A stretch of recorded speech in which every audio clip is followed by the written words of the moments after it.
ஹரீஷ் கைகளை மடக்கி அடித்ததிலும் இப்போது தனது கால்களை தூக்கி நிற்பதிலிருந்தும் அவன் வேறேதோ வர்ம கலைகளில் தேர்ந்தவன் போல் தெரியத் தொடங்கினான். ஹரீஷிற்கே அவனுக்குள் ஏதோ மாற்றம் நடந்தது போல தோன்றியது. ஏய், யாரா நீ? கடைசியாக நின்றிருந்தவன் திகிலுடன் கேட்டான். அப்போது திடீரென்று கயல்விழி ஒரு தீவிரமான ரியாக்ஷனுடன், ஹரீஷ், உண்மை சொல்லுங்க, நீங்க யாரு என்று கேட்டாள். என்ன என கேட்டவனுக்கு அவள் எதை பற்றி கேட்கிறாள் என்பது சுத்தமாக புரியவில்லை. நீ என்ன கேட்குறீங்க? ஹரீஷ் கேள்விக்குறியுடன் கயல்விழியை பார்த்தான். நான் அதை கேட்கல, நீங்க எந்த அமைப்பை சேர்ந்தவர்னு கேட்குறேன். கயல்விழி அழுத்தம் திருத்தமாக கேட்க ஹரீஷ் வாயடைத்து போய் அவளை பார்த்தான். நான் கொஞ்ச நேரத்துக்கு முன்னாடி என்ன பார்த்தேனோ அதை பற்றி தான் கேட்குறேன். கயல்விழி மீண்டும் கேட்க, சத்தியமாக நீங்கள் என்ன கேட்குறீங்கன்னு எனக்கு புரியவே இல்லை கயல். ஹரீஷ் நேர்மையாக பதில் சொன்னான். நீங்கள் இவங்க கூட சண்டை போட்டப்போ உங்களோட ஸ்டைல் ரொம்ப வித்தியாசமாக இருந்துச்சு. இந்த மாதிரியான சண்டை பயிற்சிகள் குறிப்பிட்ட சில அமைப்புகளில் தான் சொல்லி தருவாங்க. அதை வச்சு பார்க்கும்போது நீங்கள் என்கிட்ட ஏதோ ஒரு விஷயத்தை மறைக்கிறீங்க, கயல்விழி தீர்மானமாக சொன்னாள். நீங்கள் சொல்கிற அந்த அமைப்பே என்னங்கிறது எனக்கு புரியல, அப்புறம் எப்படி நான் அதை பற்றி உங்ககிட்ட சொல்ல முடியும் என்ற ஹரீஷ் குழப்பத்துடன் அவளை பார்த்தான். இன்னும் எவ்வளோ நேரம் எதுவுமே தெரியாத மாதிரி நடிக்க போறீங்க ஹரீஷ்? கயல்விழியின் போலீஸ் பார்வை அவனை குத்தி கிழித்தது. ஐயோ, நிஜமாவே நீங்கள் பேசுகிறத கேட்டால் எனக்கு பைத்தியம் பிடிக்கிற மாதிரி இருக்குங்க. நான் சின்ன வயசில் கராத்தே, டேக்வாண்டோன்னு நிறைய மார்ஷல் ஆர்ட்ஸ் கற்றுக்கிட்டேன். அது அடி மனசில் பதிஞ்சிருக்குன்னு நினைக்கிறேன். அவன் சொன்னதை கயல்விழி நம்பவில்லை. அப்படின்னா நான் தான் தப்பாக நினைக்கிறேன்னு சொல்கிறீங்களா? அவள் தன்னுடைய முடிவில் உறுதியாக இருந்தாள். கயல், இப்படியே நீங்கள் புரியாமல் பேசிகிட்டு இருந்தா 2 பேரும் மாற்றி மாற்றி பேசிகிட்டே இருக்க வேண்டியதுதான். நீங்கள் என்ன தான் சொல்ல வரீங்க? கொஞ்சம் கிளியராக சொல்லுங்கள். பொறுமை இழந்த ஹரீஷ் கடைசியில் நேரடியாகவே கேட்டான். நீங்கள் வளர்த்துக்கிட்ட உங்களோட இன்னர் பவர், அதாவது உள் ஆற்றலை பற்றி தான் நான் பேசுகிறேன் ஹரீஷ்.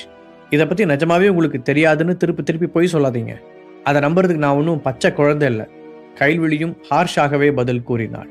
கயல், ஃப்ரீ டைமில் நீங்கள் நிறைய சைனீஸ் மூவிஸ் பார்ப்பீங்கன்னு நினைக்கிறேன் என்று கிண்டலாக ஹரீஷ் சொல்ல கயல்விழி அவனை உற்று பார்த்தாள். பின் தன்னை நிதானப்படுத்தி கொண்டவள், ஹரீஷ், நான் ஒரு அமைப்பில் சேர்ந்து அந்த மாதிரி வித்தியாசமான சண்டை பயிற்சியை கற்றுக்கிட்டு இருக்கேன். நீங்கள் கூட கொஞ்ச நேரம் முன்னாடி பார்த்துருப்பீங்களே, அதை வச்சு தான் முதல்ல அவங்கள அடித்து கீழே தள்ளினேன். அதுக்காக நான் பல வருஷமாக விடாமல் ப்ராக்டிஸ் எடுத்திருக்கேன். நான் மட்டும் இல்லை, நிறைய பேர் இதுக்காக பல வருஷங்களாக கஷ்டப்பட்டு ட்ரைனிங் எடுக்கிறாங்க. ஆனால் உங்களை பார்த்தா அப்படி தெரியல. நீங்கள் எந்த ஒரு ப்ராக்டிஸுமே பண்ணாமல் அதே சமயம் ரொம்ப சுலபமாக அதை பண்ணுற மாதிரி தெரியுது. என்னவாக இருந்தாலும் நீங்கள் கொஞ்சம் கேர்ஃபுல்லாக இருக்கணும். ஏன்னா சரியான கைடன்ஸ் இல்லாமல் இதை பண்ணுறது ரொம்பவே ஆபத்தானது என்று இந்த முறை நிதானமாக எடுத்து கூறினாள். ஹரீஷ் எதுவும் பேசாமல் அமைதியாகவே இருக்க அவனை கொஞ்ச நேரம் உற்று பார்த்தவள், எல்லாத்தையும் விட ரொம்ப முக்கியமான விஷயம், சிலர் இந்த விஷயங்களெல்லாம் ரொம்ப சீக்ரெட்டாக வச்சிருக்க விரும்புகிறாங்க. சப்போஸ் அவங்களோட கவனம் உங்கள் மேலே விழுந்தாலும் பிரச்சனை தான் என்று கவலையுடன் கூறினாள். நீங்கள் சொல்கிறதெல்லாம் பார்த்தா ஏதோ காமிக்ஸ் புக்கில் வர மாயாஜால கதை மாதிரி தெரியுது. நீங்கள் என்னை கிண்டல் பண்ணுறீங்கன்னு நினைக்கிறேன். ஹரீஷ் நம்பிக்கை இல்லாமல் கேட்டான். என்னை நம்புங்க, நான் உண்மைதான் சொல்கிறேன். கயல்விழி அவன் கண்களை நேராக பார்த்து சொன்னாள். அப்படின்னா நிஜமாவே நீங்களும் அதில் ஒரு ஆளா? உங்களுக்கும் இந்த இன்னர் பவர் பற்றிலாம் தெரியுமா? இந்த முறை ஹரீஷும் வெளிப்படையாகவே கேட்டான். கயல்விழிக்கு அந்த மாத்திரைகளால் அரை தூக்கத்தில் கண்கள் சொருகியது.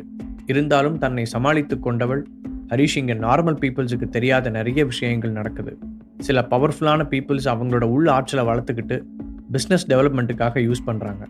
நீங்கள் நம்புவீங்களா மாட்டிங்களான்னு தெரியல, அதில் நிறைய பேர் இன்னைக்கு பெரிய லெவலில் பிஸ்னஸில் ஜெயிச்சிருக்காங்க. இன்னொரு முக்கியமான விஷயம் என்னென்னா, அதில் பல பேர் பவர்ஃபுல்லான ஃபேமிலி பேக்ரவுண்டில் இருந்து வந்தவங்க என்று சொன்னாள். ஹரீஷ் ஏதோ கேட்க வர அப்போது சைரன் சத்தம் ஒலித்தது. வெளியில் எட்டி பார்த்த ஹரீஷ் 6-7 போலீஸ்காரர்கள் லைனாக வருவதை பார்த்து, உங்கள் ஆளுங்க வந்துட்டாங்க, இனி நான் கிளம்ப வேண்டிய நேரம் வந்துருச்சு என்று கயல்விழியை பார்த்து கூறினார். ஹரீஷ், ஒரு நிமிஷம் எனக்காக இங்கே வெயிட் பண்ண முடியுமா? கேட்ட கயல்விழி எழுந்து நிற்கவே சிரமப்பட்டாள். அவளுக்கு தூக்கம் வேறு அதிகமாக வந்தது. இப்போ நீங்கள் சேஃப்டியாக தான் இருக்கீங்க கயல், இந்த கேஸும் முடிவுக்கு வந்துருச்சு, இதுக்கப்புறமும் நான் கண்டிப்பாக இருந்தாகணுமா? ஹரீஷ் யோசனையுடன் கேட்டான். நான் கேஸ் சம்மந்தமாக பேச உங்களை வெயிட் பண்ண சொல்லலை. என்னோட டீம் இவனுங்களை அரெஸ்ட் பண்ணிட்டு போனதுக்கப்புறம் நீங்கள் என்னை வீடு வரைக்கும் கூட்டிகிட்டு போக முடியுமா? கயல்விழி தயங்கி தயங்கி சொன்னாள். அதை கேட்டு நெற்றியை சுருக்கிய ஹரீஷ், நீங்கள் உங்கள் டீம் மெம்பர்ஸோடையே போயிடலாமே என்று புரியாமல் கேட்டான். இல்லை, ஒரு காரணத்தோடு தான் கேட்டேன். இந்த ஒரு ஹெல்ப்பை உங்களால் பண்ண முடியுமா? கயல்விழியின் குரல் மெதுவாக வெளிவந்தது. அந்த கிரிமினல்ஸ் அவளுக்கு வலுக்கட்டாயமாக மாத்திரை கொடுத்த விஷயம் தன்னுடைய ஜூனியர்ஸுக்கு தெரியக்கூடாது என்று கயல்விழி நினைத்தாள். அது வேலையிடத்தில் அவளுடைய இமேஜை பாதிக்கும். ஹரீஷும் அதை புரிந்து கொண்டான். சரி, நான் உங்களை வீட்டுக்கு கூட்டிட்டு போறேன். ஹரீஷ் கூற கைல்விழிக்க நிம்மதியாக இருந்தது. அதற்குள் அவளுக்கு கீழ் வேலை செய்பவர்கள் அங்கு வர தேவையான இன்ஸ்ட்ரக்ஷன்களை கொடுத்தவள் ஹரீஷை ஜாடையாக பார்த்தாள். அதை புரிந்து கொண்டவன் வேகமாக போய் தன்னுடைய காரை எடுத்து வந்தான். இவனை கோர்ட்ல ஆஜர் பண்ணிருங்க என முடிந்தவரை கெத்தாக சொன்ன கைல்விழி மெதுவாக நடந்து வந்து காரில் ஏறினாள். ஹரீஷ் பத்திரமாக அவளுடைய வீட்டிற்கு கூட்டிச் சென்று அவள் கை காட்டிய அறைக்குள் அழைத்துச் சென்று படுக்க வைத்தான். அடுத்து என்ன செய்வதென்று தெரியாமல் சுற்றுமுற்றும் பார்த்தவனுக்கு கைல்விழி சொன்னது ஞாபகம் வர போனை எடுத்து தீபக்கிற்கு கால் செய்தான். சொல்லு ஹரீஷ், என்ன இந்த நேரத்துல? மறுமுனையில் தீபக்கின் குரல் கேட்க, தீபக், நீ எனக்கு 2 டேப்லெட்ஸ் கொடுத்தல, அதுல என்ன இருக்குன்னு எனக்கு தெரிஞ்சுக்கணும். ஹரீஷ் நேரடியாக விஷயத்திற்கு வந்தான். ஒரு நிமிஷம், நான் யோசிச்சு சொல்றேன். அதுல ஒன்று உன்னோட எனர்ஜி லெவலை பூஸ்ட் பண்றதுக்கு, இன்னொன்று உன்னோட கவனத்தை அதிகப்படுத்துறதுக்கு. தீபக்கும் எந்த தயக்கமும் இல்லாமல் பதில் சொன்னான். ஆமா, திடீர்னு ஏன் அந்த டேப்லெட்ஸை பத்தி விசாரிக்கிற?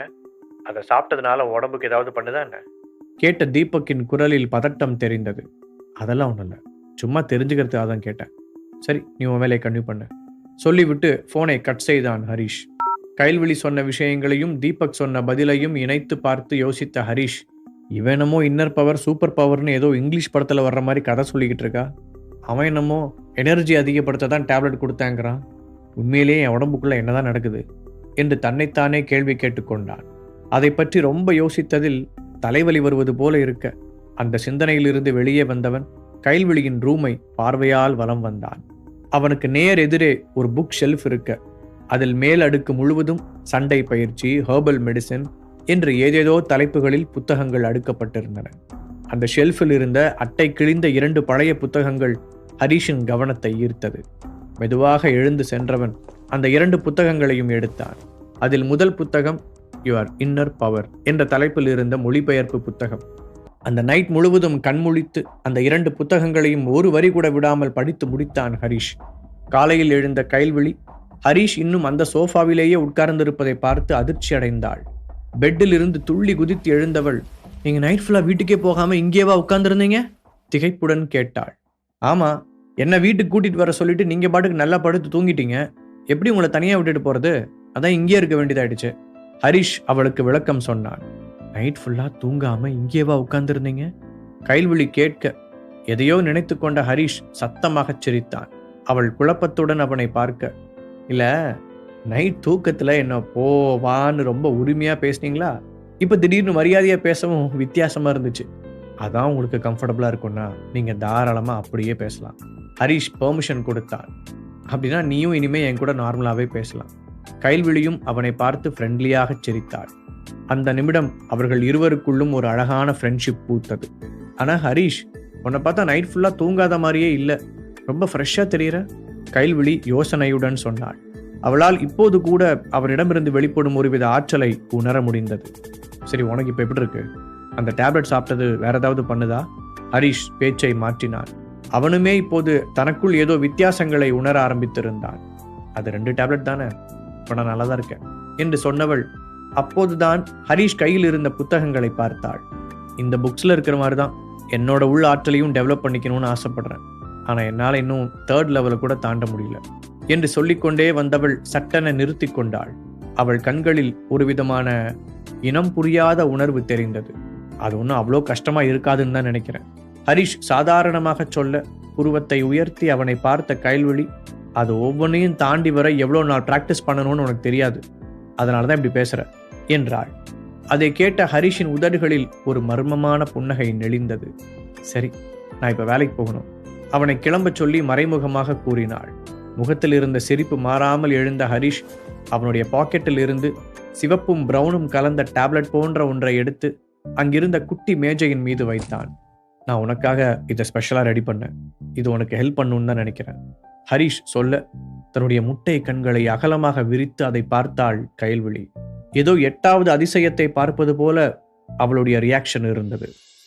அதை படிச்ச உடனே ட்ரை பண்ணி பார்க்கணும்னு தோணுச்சு, பண்ண, கடைசியில் இந்த மாதிரி வந்துச்சு, அவ்வளவுதான் எனக்கு தெரியும். ஹரீஷ் தோள்களை குலுக்கியபடி சொன்னான். கைல்விழி அவனை கொஞ்ச நேரம் உற்று பார்த்தாள். அவனுடைய ரியாக்ஷனில் பொய் இருப்பதாக அவளுக்கு தோன்றவில்லை. கடைசியில் ஒரு முடிவுக்கு வந்தவளாக, சரி, இதை இப்போ என்ன பண்ணணும் என்று கேட்டாள். ஏதோ ஒரு காரணத்தினால் கைல்விழிக்கு ஹரிஷை நம்பலாம் என்று தோன்றியது. அவனிடமிருந்து ஒரு வித்தியாசமான வைப்ரேஷன் வருவதை இப்போதும் அவளால் ஃபீல் செய்ய முடிந்தது. நைட் முழுவதும் அந்த புத்தகங்களை படித்து கொண்டிருந்த ஹரிஷ் ஹெர்பல் மெடிசன் பற்றிய பேசிக் டீட்டெயில்ஸை தெரிந்து கொண்டான். அதனால் அந்த புக்கில் இருக்கும் மெத்தடை ஃபாலோ செய்து கைல்விழிக்காக ஒரு ஹெர்பல் டேப்லெட்டை தயாரிக்க முடிவு செய்தான். அவளுடைய கிச்சனில் இருந்த சில பொருட்களை வைத்துதான் அவன் அந்த டேப்லெட்டை தயாரித்திருந்தான். அதன் முடிவில்தான் அந்த சிவப்பும் பிரவுனும் கலந்த மாத்திரை கிடைத்தது. அதை பார்க்க தீபக் அவனுக்கு கொடுத்த டேப்லெட்டை போலதான் இருந்தது. இதை சாப்பிட்டா என்ன நடக்கும்? கைல்விழி மீண்டும் கேட்க, எனக்கும் சரியா தெரியல. ஹரிஷ் நேர்மையாக பதில் சொன்னான். அது தெரியாமையா டேப்லெட்டை ரெடி பண்ண? கேட்டவளின் குரலில் லேசாக எரிச்சல் தெரிந்தது. அதான் தெரியலன்னு சொல்றேன்ல. இப்போ இந்த டேப்லெட்டை நீ சாப்பிட போறியா இல்லையா? ஹரிஷ் அவளை பார்த்து கேட்டான். அந்த டேப்லெட்டையே அவள் உற்று பார்த்து கொண்டிருக்க, உனக்கு இதை சாப்பிட விருப்பம் இல்லைன்னா பரவாயில்ல என்றபடி ஹரிஷ் அதை திரும்ப எடுத்துக்கொள்ள போனான். எனக்கு வேண்டான்னு யார் சொன்னா? சொன்ன கைல்விழி வேகமாக அந்த மாத்திரையை வாங்கி வாயில் போட்டு தண்ணீரை குடித்தாள். ஹரிஷ் திக் திக் என்று அடிக்கும் மனதுடன் அவளையே பார்க்க 5 நிமிடம் கழிந்தது. உனக்கு ஏதாவது சேஞ்சஸ் தெரியுதா? ஹரிஷ் ஆர்வமாக கேட்டான்.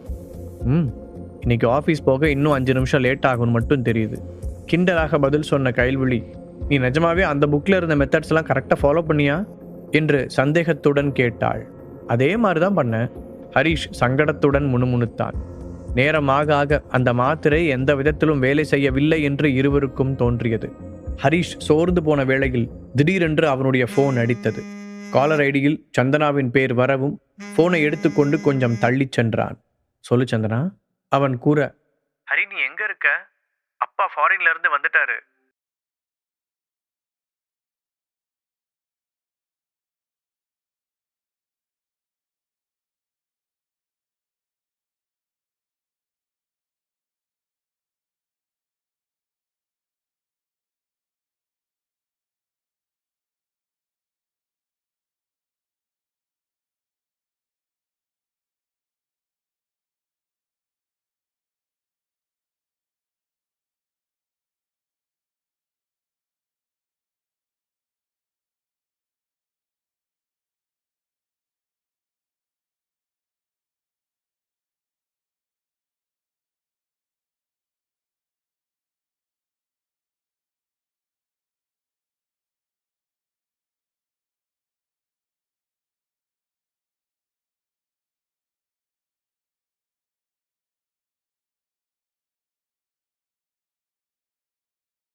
சொன்னதே போதும் என்று நினைத்தவள், ரொம்ப தேங்க்ஸ் ஹரி என்று சந்தோஷத்துடன் சொன்னாள். போனை கட் பண்ணிவிட்டு கைல்விழியிடம் வந்தவன், நான் இப்போ கொஞ்சம் அவசரமாக கிளம்பணும். அப்புறம் கைல், இந்த புக்ஸை எனக்கு கொஞ்ச நாள் கடனை கொடுக்குறியா என்று அந்த 2 பழைய புக்ஸையும் கை காட்டி அவளிடம் கேட்டான். எடுத்துட்டு இடத்த காலி பண்ணு. கைல்விழி கடுப்புடன் சொல்ல ஹரிஷ் பாய் சொல்லிவிட்டு அங்கிருந்து வெளியே வந்தான். டப்பாவி, ஏதோ ஒரு டேப்லெட்டை கொடுத்தான், நானும் நம்பி முழுங்கிட்டேன். இப்போ அவனுக்கு வேலை வந்ததும் கண்டுக்காம அவன் பாட்டுக்கு ஓடிட்டான். இந்த மாத்திரை வேற என்ன பண்ணுன்னு தெரியலையே. கைல்விழி தனக்குள் புலம்பினாள். டப்பாவி, ஏதோ ஒரு டேப்லெட்டை கொடுத்தான், நானும் நம்பி முழுங்கிட்டேன். இப்போ அவனுக்கு வேலை வந்ததும் கண்டுக்காம அவன் பாட்டுக்கு ஓடிட்டான். இந்த மாத்திரை வேற என்ன பண்ணுன்னு தெரியலையே. கைல்விழி தனக்குள் புலம்பினாள். சந்தனாவின் வீட்டிற்குள் செல்லும்போது ஹரிஷுக்கு அவனுடைய மாமனாரின் ஞாபகம் வந்தது. சந்தனாவின் அப்பா மதிவாணன் சில வருடங்களாகவே ஃபாரினில் இருந்து அவர்களுடைய ஃபேமிலி பிஸ்னஸை கவனித்துக் கொள்கிறார். அவர் இப்படி திடீரென்று திரும்பி வந்திருப்பது ஹரிஷுக்கு ஏதோ ஒரு வகையில் உறுத்தலாகவே இருந்தது. கொஞ்ச நேரத்தில் அவன் சந்தனாவின் வீட்டை அடைய அந்த வீட்டு ஹாலில் அவளுடைய ஃபேமிலி மெம்பர்ஸ் மொத்த பேரும் கூடியிருந்தார்கள். ஹரிஷ் உள்ளே வர அவர்களின் பார்வை அவன் பக்கமாக திரும்பியது. என்னமோ இந்த பக்கமே வரமாட்டேன்னு சபதம் போட்ட என்பது போல பாட்டியின் பார்வை ஏளனமாக அவன் மீது விழ ஹரிஷும் அசராமல் அவரை பார்த்தான். நான் ஒன்றும் உங்க வீட்டுக்கு வரல, என் மாமனாரை பார்க்க தான் வந்தேன். மைண்ட் வாய்ஸில் பதிலடி கொடுத்தவன் அவனை பார்த்ததும் ஆர்வமாக ஓடி வந்து நின்ற சந்தனாவை பார்த்து சிரித்தான். ஓ மாப்பிள்ளையா, வாங்க வாங்க, எப்போ வந்தீங்க என்றார் அவனுடைய மாமனார் மதிவாணன். இப்பதான் மாமா, நல்லா இருக்கீங்களா? ஹரிஷ் மரியாதையுடன் கேட்டான். நல்லாதான் இருக்கேன் பதிலளித்த மதிவாணன் முகத்தில் ஹரிஷ் மீதான விருப்பு வெறுப்பு எதுவுமே தெரியவில்லை. இப்போ திடீர்னு நீ ஏன் இந்தியா கிளம்பி வந்த? அனுராதா தன் மகனை பார்த்து கேட்டார். அம்மா, நான் நம்ம ஃபேமிலிக்காக ஒரு சூப்பரான பிஸ்னஸ் ஆப்பர்ச்சுனிட்டியை கண்டுபிடிச்சிருக்கேன். மதிவாணன் உற்சாகமாக கூறினார். அவரை ஆச்சரியமாக பார்த்தவர், என்ன ஆப்பர்ச்சுனிட்டி என்று கேட்டார். நான் ஒரு பெரிய பிஸ்னஸ் மேனை மீட் பண்ணேன். நாம செய்ய வேண்டியதெல்லாம் அவர்கிட்ட ஒரு குறிப்பிட்ட அமௌண்ட்டை கொடுக்கணும். கொஞ்ச நாள்லயே அந்த அமௌண்ட்டு 3 மடங்கா பெருகும். கண்களில் ஆசை மின்ன மதிவாணன் கூறினார். அம்மா இதை பாருங்க. அவர் சொன்ன உடனே நான் அப்படியே ஒன்றும் நம்பிடல. நானே இனிஷியலா என்கிட்ட இருந்த கொஞ்சம் அமௌண்ட்டை இன்வெஸ்ட் பண்ணி பார்த்தேன். அது எந்த அளவுக்கு ரிட்டர்ன் கிடைச்சிருக்குன்னு நீங்களே பாருங்க என்றார். போனை வாங்கி பார்த்த அனுராதா அந்த ஹாலில் இருந்த மற்றவர்களுக்கும் அதை காண்பித்தார். அதில் மதிவாணன் ஒரு குறிப்பிட்ட தொகையை இன்வெஸ்ட் செய்திருக்க 15 நாட்களுக்கு ஒரு முறை அவருடைய பேங்க் அக்கவுண்டில் 3 மடங்கு பணம் ஏறியதற்கான ஆதாரம் இருந்தது. அதை பார்த்ததும் அங்கிருந்தவர்களில் பலருக்கும் பேராசை முளைவிட்டது. மதிவானா, நான் உன்னை நம்ப மாட்டேன்னு சொல்லல. ஆனா இப்போ நம்ம ஃபேமிலி பிஸ்னஸ் அந்த அளவுக்கு சரியா போகல. நீ இவ்வளோ சொல்றதுனால என்னால் அதிகபட்சம் ஒரு 50 லட்சம் தர முடியும். அதில் எந்த அளவுக்கு லாபம் வருதுன்னு பார்த்துட்டு அப்புறமா இன்வெஸ்ட்மெண்ட்டோட அளவை கூட்டிக்கலாம். அதுதான் சரியா இருக்கும். எதுக்கும் நாம கொஞ்சம் பொறுமையாவே போகலாம் என்று யோசனையுடன் கூறினார். அம்மா, என் ஃப்ரெண்டு வெளிநாட்டில் பெரிய பிஸ்னஸ் மேனாக இருக்கான். அவன் நிறைய லாபம் தர கம்பெனிகளில் இந்த அமௌண்ட்டை இன்வெஸ்ட் பண்ணுறான். அதனால தான் அவனால் இவ்வளோ பெரிய அமௌண்ட்டை ரிட்டர்ன் தர முடியுது. கண்டிப்பாக இதிலிருந்து நாம் நிறைய பணம் சம்பாதிப்போம் என நம்புங்க. மதிவாணன் எப்படியாவது அனுராதாவை சம்மதிக்க வைக்க முயற்சித்தார். அனுராதாவின் முகத்தில் யோசனை தெரிய, நம்ம ரொம்ப யோசிச்சா அவர் வேற ஒரு பார்ட்னரை கண்டுபிடிச்சிருவாரு. அப்புறம் இந்த மாதிரி ஒரு நல்ல சான்ஸை மிஸ் பண்ணதுக்கு நாம தான் வருத்தப்படணும். மதிவாணன் அடுத்தடுத்து எடுத்து வைத்த அடியில் அனுராதா கொஞ்சமாக அசைந்து கொடுத்தார். மாமா, எனக்கு இதை பார்த்தா ஏதோ ஏமாத்து வேலை மாதிரி தெரியுது. எதுக்கும் நீங்கள் உங்கள் ஃப்ரெண்டை பற்றி இன்னும் நல்லா விசாரிங்க. இவ்வளவு நேரம் அவர்கள் பேசுவதையெல்லாம் அமைதியாக கேட்டுக்கொண்டு இருந்த ஹரிஷ் திடீரென்று சொன்னான். அதற்கு மதிவாணன் பதில் சொல்வதற்கு முன்பாக திலகா முந்திக் கொண்டு வந்தார். அதான் உங்க மாமா பேசிட்டு இருக்காருல்ல, அதுக்குள்ள நீ எதுக்கு குறுக்க பேசுற? திலகா முகத்தை கடுகடுவென்று வைத்துக்கொண்டு எரிச்சலுடன் கூறினார். அத்தை, நான் விளையாட்டுக்கு சொல்லலை. மாமாவோட ஃப்ரெண்டு அந்த பணத்தை வாங்கி என்ன பண்ணுறாருன்னு மாமாவுக்கே கரெக்டாக சொல்ல தெரியல. ஏதோ பெரிய கம்பெனிஸில் இன்வெஸ்ட் பண்ணுறாருன்னு மட்டும்தான் சொல்கிறாரு. அதை மட்டும் நம்பிலாம் நம்ம பணத்தை தூக்கி கொடுக்க முடியாது. ஹரிஷ் பொறுமையாக எடுத்து சொன்னான். ஆனால் அந்த குடும்பத்தில் இருந்த யாரும் அதை மதிக்கவில்லை. இவனுக்கு பிஸ்னஸை பற்றி என்ன தெரியும்னு அதை பற்றி பேச வந்துட்டான். இவனே ஒன்றும் இல்லாத வெறும்பைய, இவன் நமக்கு அட்வைஸ் பண்ணுறானா என்று அவர்கள் ஒவ்வொருவரும் பேசத் தொடங்க சந்தனாவிற்கு ஹரிஷை நினைத்து சங்கடமாக இருந்தது. ஹரி, நீ நல்லதுக்கு தான் சொல்கிறேன்னு அவங்க புரிஞ்சுக்கல. திரும்பவும் உன்னை தான் தப்பாக பேசுகிறாங்க. விட்டுரு, என்னமோ பண்ணிட்டு போகிறாங்க என்று அவன் காதில் மெதுவாகச் சொன்னாள். இவங்க எல்லாரும் தெரிஞ்சே போய் குழிக்குள்ளே விழுகிறத என்னை சும்மா வேடிக்கை பார்த்துட்டு இருக்க சொல்கிறியா பேபி? சரி, நீயும் பிஸ்னஸில் தானே இருக்க. உங்கள் அப்பா சொல்கிறத பற்றி நீ என்ன நினைக்கிற என்று அவளிடமே கேட்டான். கண்டிப்பாக அவர் சொல்கிறத நான் நம்பலை ஹரி. ஆனால் இங்கே கொஞ்சம் சுச்சுவேஷன் சரியில்லாததுனால நான் அமைதியாக தான் இருந்தாகணும். சந்தனா அவனுக்கு புரிய வைக்க முயற்சித்தாள். ஹரிஷ் பேசியதையெல்லாம் அனுராதா கணக்கிலேயே எடுத்துக்கொள்ளவில்லை. தன் மகன் சொன்ன பண விஷயங்களை பற்றியே யோசித்து கொண்டிருந்தவருக்கு அதில் வந்த லாபத்தின் அளவு கண்களுக்குள்ளேயே இருந்தது. மதிவானா, நாம ஏன் முதல்ல ஒரு 5 கோடி இன்வெஸ்ட் பண்ணி பார்க்க கூடாது என்று கேட்டார். 50 லட்சம்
பணம் சம்பாதிக்கிறது அவ்வளோ ஈஸியா இருந்தா இந்த உலகத்துல இருக்கிற எல்லாருமே இந்நேரம் பணக்காரனா தான் இருப்பான்.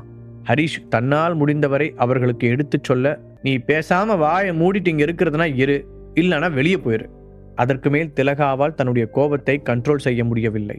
அதுவரை சைலண்டாக இதையெல்லாம் கவனித்துக் கொண்டிருந்த கார்த்திக்கு சடனாக ஒரு யோசனை உதித்தது. அவனுக்கு மதிவாணன் சொன்னதிலெல்லாம் நம்பிக்கையே இல்லை. எந்த கிறுக்கன் கொடுத்த காசை 15 நாள்ல 3 மடங்கா திருப்பி கொடுப்பான்? அவனுக்கு நம்மளெல்லாம் பார்த்தா முட்டாள் மாதிரி தெரியுதா? ஆமா, இந்த பாட்டியை இவ்வளோ ஈஸியா ஏமாற்ற முடியும்னு இவ்வளோ நாள் எனக்கு தெரியாம போச்சே என்று யோசித்தவன் மாளவிகாவைப் போலதான் அந்த யோசனைக்கு எதிராக பேச நினைத்தான். ஆனால் திடீரென்று மனதை மாற்றிக்கொண்டவன், மாளவிகா, மதி சித்தப்பா ரொம்ப நல்லவர். அவர் எப்படி நம்ம குடும்பத்துக்கு கெட்டது நினைப்பாரு? அவர் சொல்றது உண்மையிலேயே நல்ல ஐடியாவா தான் தெரியுது என்று சொன்னான். என்ன சொல்ற கார்த்தி? பாட்டி ஆச்சரியமாக அவனை பார்த்தார். கார்த்திக் சந்தனாவிற்கு எதிராக சதி செய்தது தெரிந்த பிறகும் பாட்டிக்கு அவன் மேல் இருந்த பாசம் குறையவில்லை. இன்னொரு பக்கம் ஹரிஷ் யோசனையோடு கார்த்திக்கை பார்த்தான். இவன் ஒரு பைத்தியக்காரன்னு தெரியும், ஆனா பிசினஸ் விஷயத்துல இந்த அளவுக்கு முட்டாள்தனமா யோசிக்கிற ஆள் இல்லையே. அதுவும் சந்தனா ஃபேமிலியை கண்டாவே இவனுக்கு ஆகாது. இன்னைக்கு என்ன புதுசா மாமாவுக்கு சப்போர்ட் பண்றான்? ஹரிஷுக்கு சந்தேகமாக இருந்தது. அதே நேரத்தில் ஹரிஷை பார்த்த கார்த்திக்கின் கண்களில் ஒரு நச்சு பாம்பின் விஷம் தெரிந்தது. உன் பொண்டாட்டியை காப்பாத்துறதுக்காக என்னைய அசிங்கப்படுத்தின, இனி இங்க என்ன நடக்க போகுதுன்னு மட்டும் பாடுறா. அவன் நினைத்தது போலவே கார்த்திக் தனக்குள்ள ஒரு திட்டத்தை தீட்டி இருந்தான். இந்த பாட்டி அவங்க மகனோட பேச்சை கேட்டு கம்பெனியில் வர மொத்த ஃபண்ட்ஸையும் இன்வெஸ்ட் பண்ண முடிவு பண்ணிட்டாங்கன்னா அது நமக்கும் ஒரு வகையில் நல்லது தான். யாருக்கும் தெரியாமல் அதில் பல்காக ஒரு அமௌண்ட்டை சுருட்டி நம்ம பர்சனல் அக்கௌண்ட்டுக்கு அனுப்பிக்கலாம். சப்போஸ் பணத்தை வாங்கினவன் ஏமாத்தினாலும் அந்த பழி மதிவான சித்தப்பா மேலே தான் விழுகும். நம்மளை யாருமே சந்தேகப்பட மாட்டாங்க. அது மட்டும் இல்லாமல் கம்பெனியோட மொத்த பணமும் போச்சுன்னா சந்தனா ஃபேமிலியை பாட்டியிலேருந்து எல்லாருமே வெறுத்துருவாங்க. அதுக்கப்புறம் இங்கே நாம் வச்சது தான் சட்டமாக இருக்கும். இந்த கார்த்தியை பகைச்சிக்க நினச்சா என்ன நடக்கும்னு அந்த ஹரிஷும் சந்தனாவும் இது மூலமாக தெரிஞ்சுக்குவாங்க. கார்த்திக் ஒரே பந்தில் பல சிக்ஸர்களை அடிக்க ஆசைப்பட்டான். அதனால் வேண்டுமென்றே சந்தனாவின் அப்பாவிற்கு ஆதரவாக பேசினான். அதை எதிர்த்து ஹரிஷ் ஏதோ சொல்லப்போக சந்தனா அவனை தடுத்து விட்டாள். இன்னொரு பக்கம் மாளவிகாவும் தன்னால் முடிந்தவரை போராடி பார்த்தாள். மாளவிகா, நான் உனக்கு என்ன துரோகம் பண்ணேம்மா? ஏன் என் மேல நம்பிக்கையே இல்லாம இப்படி பேசுற? மதிவாணன் சோகத்துடன் கேட்டார். இப்படியே ஆளாளுக்கு மாறி மாறி பேசிக்கொண்டு இருக்க எல்லாரும் கொஞ்சம் அமைதியா இருக்கீங்களா? அனுராதா கோபமாக கத்தினார். முதலில் ஹரிஷை பார்த்த அவர், இது எங்க ஃபேமிலி விஷயம், ஸோ நாங்க பாத்துக்கிறோம், உன்னோட ஒப்பீனியனை யாருமே இங்க கேட்கல என்று எரிச்சலுடன் சொன்னார். அதை கேட்டு முகம் இறுகிய ஹரிஷ் அதற்கு மேல் எதுவும் பேசவில்லை. எல்லோரும் பாட்டியின் முகத்தையே ஆர்வமாக பார்த்து கொண்டிருக்க தீவிர யோசனையில் இருந்த பாட்டி, நம்ம ஃபேமிலி பிஸ்னஸ்ல இருந்து கிடைக்கிற எல்லா அமௌண்ட்டையும் இந்த இன்வெஸ்ட்மெண்ட்டுக்காக நான் மதிவான கிட்ட தரதா டிசைட் பண்ணியிருக்கேன் என்று கூறினார். பாட்டி, நீங்க அவசரப்படுறீங்க, மாளவிகா கெஞ்சுவது போல சொன்னாள். மாளவிகா, நான் முடிவு பண்ணிட்டேன், இதுக்கு மேல நீ இதை பத்தி பேசாத. பாட்டி முடிவாய் சொல்ல மாளவிகா அமைதியாகி விட்டாள். அதை கேட்டு ரொம்ப சந்தோஷப்பட்ட மதிவாணன், அம்மா நீங்க ஒன்றும் கவலைப்படாதீங்க, என்னோட கணிப்புப்படி ஃபர்ஸ்ட் டைமே 200 crore குறையாம ப்ராஃபிட் மட்டுமே கிடைக்கும் என்று உற்சாகமாக கூறினார். அடுத்த கட்டமாக அவர்கள் ஃபேமிலி பிசினஸ்ல இருந்து ஒவ்வொருவருக்கும் கிடைக்கக்கூடிய பங்கு பணம் அத்தனையையும் மதிவாணனின் பேங்க் அக்கவுண்டிற்கு மாற்றச் சொல்லி உத்தரவிட்டார். இது நடந்து கொண்டிருக்கும் பொழுது கார்த்திக் யாருக்கும் தெரியாமல் தனது ஸ்மார்ட் போனை பார்த்து மர்மமாக சிரித்தான். ஹரிஷும் மாளவிகாவும் அதற்கு மேல் எதுவும் செய்ய முடியாமல் ஒதுங்கிக் கொண்டனர். அதன் பிறகு எல்லோரும் கலைந்து செல்ல ஹரிஷ் வாட்சை பார்த்தான். அவன் வந்து 5 நிமிடம் கடந்திருந்தது. 5 நிமிடத்தில் ஃபேமிலி மொத்தமும் சேர்ந்து தங்கள் மொத்த பணத்தையும் மதிவாணனிடம் கொடுப்பது பற்றி முடிவெடுத்ததை நினைத்து ஹரிஷுக்கு சிரிப்பு தான் வந்தது. இன்னும் எத்தனை சதுரங்க வேட்டை வந்தாலும் இவங்களெல்லாம் திருத்தவே முடியாது. ஃபைனான்ஸ் கம்பெனி ஈமுக்கோழின்னு தேடி தேடி போய் ஏமாந்துகிட்டு தான் இருப்பாங்க. தனக்குள் புலம்பியவன் கிளம்பலாம் என்று முடிவெடுத்தான். அப்போது தன் கணவனை பார்த்த திலகா, அவன் கிளம்புறதுக்கு முன்னாடி நாம பேசின விஷயத்தை பத்தி சொல்லுங்க என்றார். இருடி, எதுக்கு அவசரப்படுற? முதல்ல நம்ம பொண்ணுகிட்ட அதை பத்தி பேசுவோம். மதிவாணன் திலகாவை அமைதியாக இருக்க சொன்னார். அவதான் நான் எவ்வளவு சொன்னாலும் கேட்க மாட்டேங்கிறாளே, அதனால அவனையும் வச்சுக்கிட்டே இன்னைக்கு இதுக்கு ஒரு முடிவு கட்டிடுவோம். திலகா அடம் பிடித்தார். சரி, என்ன இப்போ? உனக்கு உடனே பேசணும் அவ்வளவுதானே என்றவர், சந்தனா இங்க வந்து உட்காருமா என்று மகளை கூப்பிட்டார். என்னப்பா சொல்லுங்க. சந்தனா அவருக்கு எதிரில் வந்து உட்கார்ந்தாள். மாமனாரிடம் திலகா காட்டிய ஜாடைகளை கவனித்த ஹரிஷ் நெற்றியை சுருக்கி யோசனையுடன் அங்கு நடப்பதை பார்த்தான். சந்தனா, நான் பிசினஸ் விஷயமா மட்டும் இங்க வரல, இன்னொரு முக்கியமான விஷயத்தை பத்தியும் தான் நான் பேசணும். அவர் பீடிகையுடன் தொடங்க சந்தனா குழப்பத்துடன் அவரை பார்த்தாள். அங்க ஃபாரின்ல எனக்கு ஒரு பணக்கார ஃப்ரெண்ட் இன்ட்ரடியூஸ் ஆனாரு. அவருக்கு ஒரு பையன் இருக்கான், ரொம்ப பிரில்லியன்ட், பார்க்கவும் ஆள் ஹேண்ட்ஸமா இருப்பான். முக்கியமா சொந்தமாக பிஸ்னஸ் பண்ணிக்கிட்டு இருக்கான். உனக்கு ஓகேனா என்று அவர் இழுக்க, அப்பா என்ன பேசுறீங்கன்னு புரிஞ்சுதான் பேசுறீங்களா? ஆல்ரெடி எனக்கு கல்யாணம் ஆயிடுச்சு. சந்தனா முகம் சிவக்க கோவத்துடன் சொன்னாள். தான் அங்கு நிற்பதையே கண்டுகொள்ளாமல் இதை பற்றி பேசிய மாமனாரின் மீது ஹரிஷ் தன் ஷார்ப்பான பார்வையை பதித்தான். ஆமா, பெரிய கல்யாணம். நீ ஆசைப்பட்டங்கிற ஒரே காரணத்துக்காக தான் ஹரிஷ்க்கு உன்னை கல்யாணம் பண்ணி வச்சோம். கிட்டத்தட்ட 2 இயர்ஸ் முடிஞ்சு 3வது வருஷம் ஸ்டார்ட் ஆயிடுச்சு. கல்யாணத்துக்கு அப்புறம் உன் லைஃப்ல நடந்த ஏதாவது ஒரு நல்ல சேஞ்சை சொல்லு பார்க்கலாம். நான் ஃபாரின்ல இருக்கும்போது இங்க நடந்த எல்லாத்தையும் உங்க அம்மா என்கிட்ட சொன்னான். உன் ஹஸ்பண்டால எப்போவுமே உன் பாட்டி முன்னாடியும் மற்ற ரிலேட்டிவ்ஸ் முன்னாடியும் நம்ம தலை குனிஞ்சுதான் நிற்க வேண்டியிருக்கு. அட்லீஸ்ட் உங்க மூலமா எங்களுக்கு ஒரு வாரிசாவது கிடைக்கும்னு பார்த்தா அதுவும் இல்லை. இப்படி ஒரு லைஃப் உனக்கு தேவையா சந்தனா? அதான் அதுக்கும் சேர்த்து ஒரு முடிவு கட்டலான்னு தான் வந்தேன். நீ இப்போ ஓகே சொன்னா கூட ஹரிஷை டிவோர்ஸ் பண்ணிடலாம். அதுக்கப்புறம் உனக்கு ஒரு நல்ல லைஃபை நான் அமைச்சு கொடுக்குறேன். மதிவாணன் பேசிக்கொண்டே போக, மாமா, அப்பா, ஹரிஷும் சந்தனாவும் ஒரே நேரத்தில் கத்தி இருந்தனர். ஒரு விஷயத்தை நீங்க 2 பேரும் கிளியரா புரிஞ்சுக்கோங்க. நான் ஹரிஷை எப்பவுமே டிவோர்ஸ் பண்ண போறது இல்லை. நீங்க எல்லாரும் என்ன நினைச்சுக்கிட்டு திரும்ப திரும்ப இந்த விஷயத்தை பத்தி என்கிட்ட பேசுறீங்கன்னு எனக்கு புரியவே இல்லை. அவன் வேலைக்கு போகாம சும்மா இருந்தப்பவே அவனை டிவோர்ஸ் பண்ணணும்னு நான் ஒரு நாளும் நினைச்சதில்லை. அப்படி இருக்கும்போது இந்த கொஞ்ச நாளா ஹரிஷ் கிட்ட எவ்வளோ விஷயங்கள் சேஞ்ச் ஆயிருக்குன்னு உங்களுக்கு தெரியுமா? எனக்காகவே புதுசா வேலைக்கு கூட போக ஆரம்பிச்சிட்டான். இந்த சிச்சுவேஷன்ல அவனை விட்டுட்டு வருவேன்னு நீங்க எப்படி எதிர்பார்த்தீங்க? கோபத்தின் உச்சியில் இருந்த சந்தனா ஹரிஷுக்காக தன் அப்பாவையே எதிர்த்து கேள்வி கேட்டாள். சந்தனா, எதுக்கு இப்படி கத்துற? ஆமா, உனக்கு டிவோர்ஸ் பண்ணிட்டு வேற கல்யாணம் செஞ்சு வைக்கணும்னு தான் நான் உங்க அப்பா கிட்ட சொன்னேன். முதல்ல இவனுக்கு எங்க என்ன பேசணும்னு தெரியுதா? இப்ப கூட பாரு, ஃபேமிலி மெம்பர்ஸ் முன்னாடியே உங்க அப்பாவோட பிசினஸ் விஷயத்துல தலையிட்டு நெகட்டிவா பேசிட்டு இருக்கான். இவனுக்கு உன் அப்பா மேல கொஞ்சம் கூட அன்போ மரியாதையோ இல்ல. எனக்கு எவ்வளவு அவமானமா இருந்துச்சு தெரியுமா? திலகா முகத்தை சுளித்துக் கொண்டே சொன்னார். அம்மா, ஹரி நம்ம மேல இருக்கிற அக்கறையில தான் சொன்னான். உண்மையை சொல்லணும்னா எனக்கே அப்பா சொன்ன இன்வெஸ்ட்மெண்ட்ல பெருசா நம்பிக்கை இல்லை. என்ன ஒண்ணு, நான் நம்ம ரிலேட்டிவ்ஸ் முன்னாடி அதை சொல்ல விரும்பல. ஹரி வெளிப்படையா சொல்லிட்டாரு, அவ்வளவுதான் வித்தியாசம். இப்ப நான் இதை சொன்னதால எனக்கு உங்க மேல பாசம் இல்லைன்னு எடுத்துக்குவீங்களா? இனிமே என் முன்னாடி ஹரியை குறைச்சி எடை போடுற வேலை வச்சுக்காதீங்க. பாக்கெட் FM ஆப்பை டவுன்லோட் பண்ணி கிங் ஆடியோ சீரீஸை கேட்க ஸ்டார்ட் பண்ணுங்க.